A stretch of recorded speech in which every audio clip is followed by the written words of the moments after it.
Hello friends, நம்ம இன்னைக்கு என்ன பார்க்க போறோம்னா, அரிசி பருப்பு எப்படி செய்யணும்னு பார்க்க போறோம். இதுக்கு ஒரு 4 வரமிளகாய், பூண்டு ஒரு 5 பூண்டு, 1 டீஸ்பூன் சீரகம், அ தக்காளி வந்து ஒரு 5 தக்காளி நல்லா பொடியா நறுக்கிக்கங்க. இதில வந்து நம்ம குக்கர்ல அ நெய் வந்து ஒரு 2 டேபிள் ஸ்பூன், அதுக்கப்புறம் கடலை எண்ணெய் வந்து ஒரு 3 டேபிள் ஸ்பூன் நல்லா ஊத்திக்கிறோம். எண்ணெய் காஞ்சதுக்கப்புறம் கடுகு, அது சின்ன வெங்காயம் ஒரு 100 கிராம் நறுக்கி வச்சிருக்கோம். அதையும் நம்ம ஆட் பண்ணிட்டு நல்லா வதக்கணும். இது கூட நம்ம வந்து பூண்டையும், சீரகத்தையும் நல்லா அம்மில வச்சு அரைச்சுட்டு, இத வந்து அப்படியே அதில ஆட் பண்ணிக்கலாம்.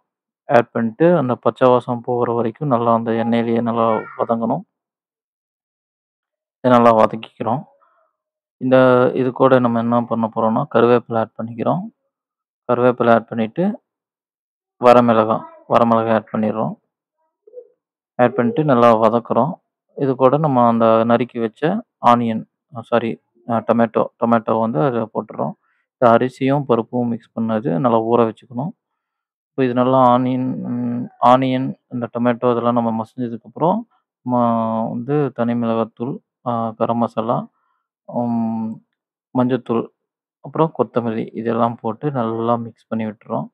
மிக்ஸ் பண்ணி விட்டுட்டு, இதுக்கப்புறம் இதில வந்து தண்ணி ஊத்தணும். தண்ணி வந்து எப்படின்னா, இப்போ நம்ம 1 டம்ளர் ரைஸுக்கு 2 டம்ளர் வாட்டர் ஊத்தோம்ல, அதே ரேஷியோ தான். 1 டம்ளர் ரைஸுக்கு 2 டம்ளர் வாட்டர் ஆட் பண்ணிக்கிறோம். நீங்க எவ்வளோ டம்ளர் ரைஸ் எடுக்குறீங்களோ, அதுக்கு தகுந்த மாரி நீங்க வாட்டர் ஆட் பண்ணிக்கங்க.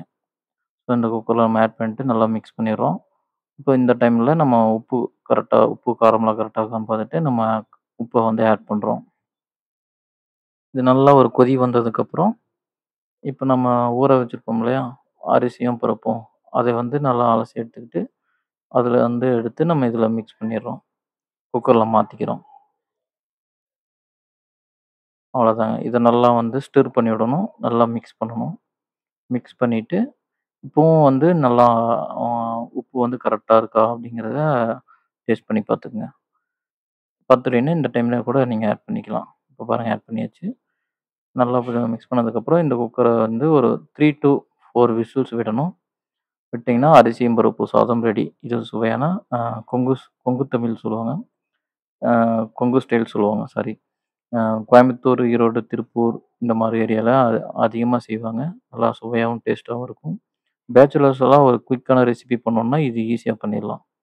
வித்தின் 10 மினிட்ஸ்லயே உங்களுக்கு ஒரு நல்ல ஒரு இது பிரியாணிக்கு ஈக்குவல்ன்னு வைங்களேன், சூப்பரா இருக்கும்.